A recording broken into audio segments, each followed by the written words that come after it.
What's going on, man? I just wanted to do a brief message, man. This is for the King Bupe, Preston McCooloo Jr. And I'm proud of you, King. And I just wanted to go public with it, man.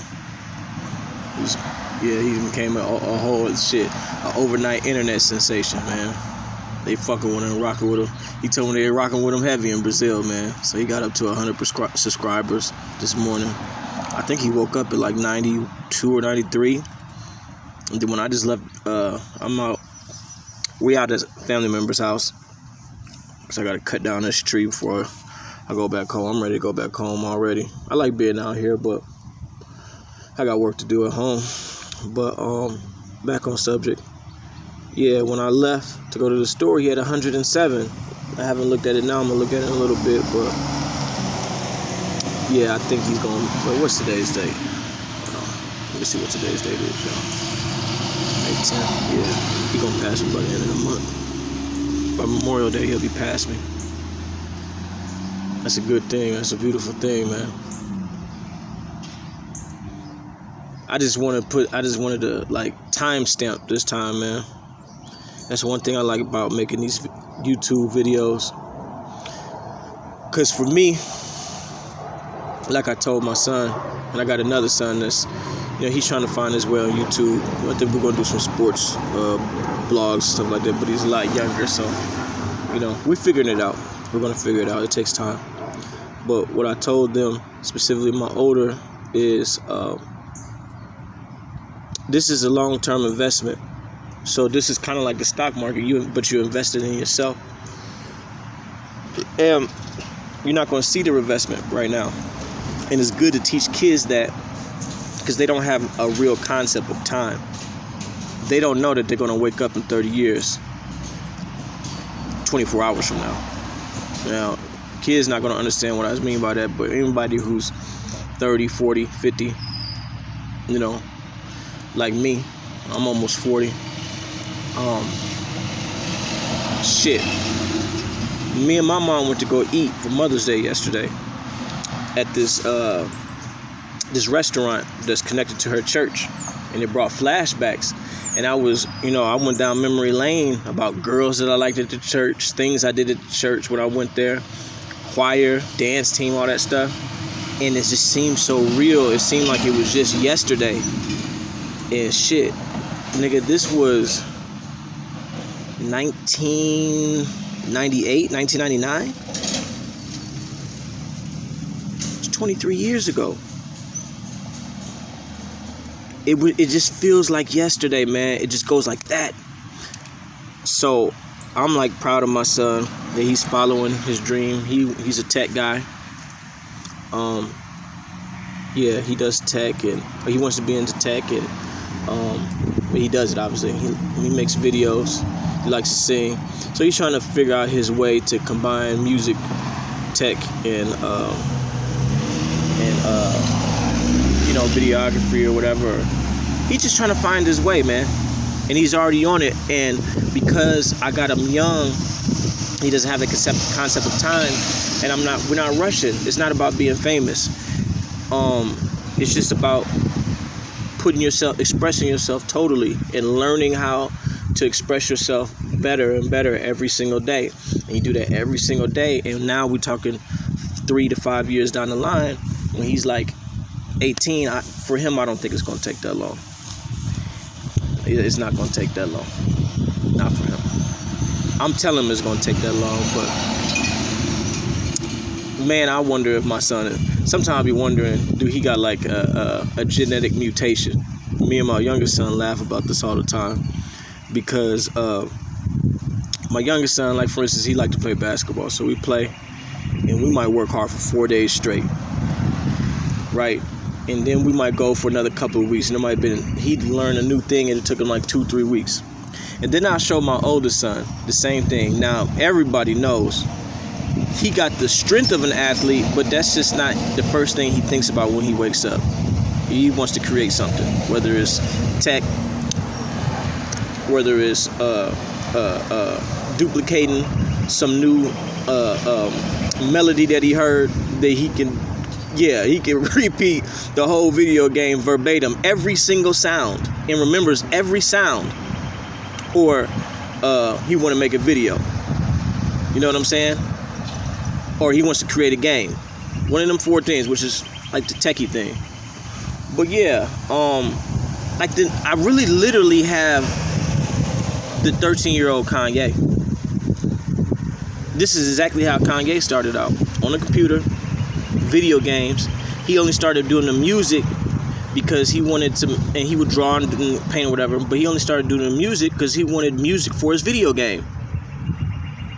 Which, making a video game, a video game, an app, music, they're all very similar because they're all intellectual property based, which is a great thing. Family tradition. So, what was I saying? So I tell them it's going to be 3 to 5 year process. But, that's what I was saying. That basically, I'll work with my youngest son for 2 or 3 weeks on something. And my youngest son is very talented. And he has his own strong points. Very social. He has very high level social skills. He can get along with almost anybody. So it balances out. But in this area, I will show my oldest son one day. And he'll be just as good as his younger brother. And then just say, all right, I'm good. Fuck it. He won't play another game for 2-3 months. I gotta force him to play. Not saying that he hate basketball. He like basketball, but he don't like it like his other brother. His mind is wired differently. It's funny how both of their minds combine to be mine. Bars. Because I'll explain it another time. I don't want to get too far. I don't want to get too far off topic, man. Because this ain't about all that. This is about, yeah, man. Yeah. I ain't ate none of, look, I got this. I can show y'all. Yeah, my son said no. They probably gonna watch this video now that I think of it. I don't even think about that. They probably gonna watch this video. They know. They know when I'm about to pull out this Walgreens bag. I ain't ate this in so long. It's the cheddar corn and caramel. Because, I ain't really haven't been eating no carbs too much or none of that stuff. I've been dieting, preparing for the release of this book and trying to get in shape to sell this book. But, yeah, man, I was so happy. Man, let me go have me some caramel corn. I was just feeling so good. When I be feeling good, like, I like having the certain foods that I like, whatever. I can't get the honey bun and all that kind of stuff. So I got me the caramel corn with the cheddar, or the caramel with the cheddar corn, or whatever they call it. And I was just rolling, thinking about it, like, man, this dude is like, he don't see it because I know I see the momentum, because I know what kind of happened to some of my videos. But I'm not gonna lie, the way my video blew up is different. I'm not gonna really say how my video blew up, but let's say I had a lot of influence in it. His ain't explainable. It just caught fire. Now, one of his other videos was doing relatively well, and it sounds like that the audience gravitated to another video on his page and made it a meme or whatever. I don't even understand I don't even understand like the creation and the whole movement of memes. I mean, memes are so strong right now, and I gotta get on the wave. I gotta understand them. I gotta start studying them. That's how you know you old. You trying to study something that the kids already know. That's crazy. But memes are so strong. Look at Dogecoin. This is basically caught fire off an elongated muskrat, as my kids call him, saying a couple of words, and then the dog on the Dogecoin turned it into a meme. And it just skyrocketed the price. I made money off Dogecoin. I didn't play it like the rest of you fools played it, but I played it really well. Doubled my money in a week and let it go. So the fact that he got a video, I want to say he called me, what was that, 4 or 5 days ago? Not even. Talking about one of his videos that caught fire. Or no, I don't know if he called me. I think that's right before he left to his mom's house. Maybe like 5 days ago. Then he came back. Yeah, before he left his mom's house, because he went to his mom's house with Thursday. This is Monday, by the way. Yeah, so about Wednesday, he told me, oh, I think one of my videos is catching fire. I think he was like almost at 2,000 at that point or something like that. Then he hit me with some last night. I didn't get it till this morning. Now, he's texting me from the other room. That shit's crazy. But anyway, probably got that from me. I be doing that shit. But he's texting me from the other room. A screenshot of his video is like at 7,000 views. Do you know that thing, I want to say that damn video is at like 12,000, 13,000 right now. That was just last night. This is like a little bit more than, it's like, nigga, 15 hours later. Shit done caught fire. He's getting all kind of subscribers off this. And I'm looking at the video like, okay, what's the significance of this video? I'm not saying it's a bad video. You know, it's all really subjective. I'm grown. And I'm like grown. I didn't have my oldest until I was like mid-20s. I was like 25. Damn near 26 years old. 2008. Yeah, I was almost 26 years old when I had my first kid. So we damn near 2 generations apart and shit. You know? So the things that are very interesting to kids, I don't understand them all the time. And you know, that's just inevitable. When he have his kids, it's gonna be the same way. Like, all their life is on the computer. Like, there's things about, every time I need help on the computer or I need help on my phone, I go to either him or my youngest son. My youngest son know more about this phone than me. I'm sure he learned a lot from his brother. But I don't know half the shit that my oldest son, not even half, maybe a fourth of the shit that he knows. But he still come to me for advice. Because, you know, none of that shit is practical without life advice.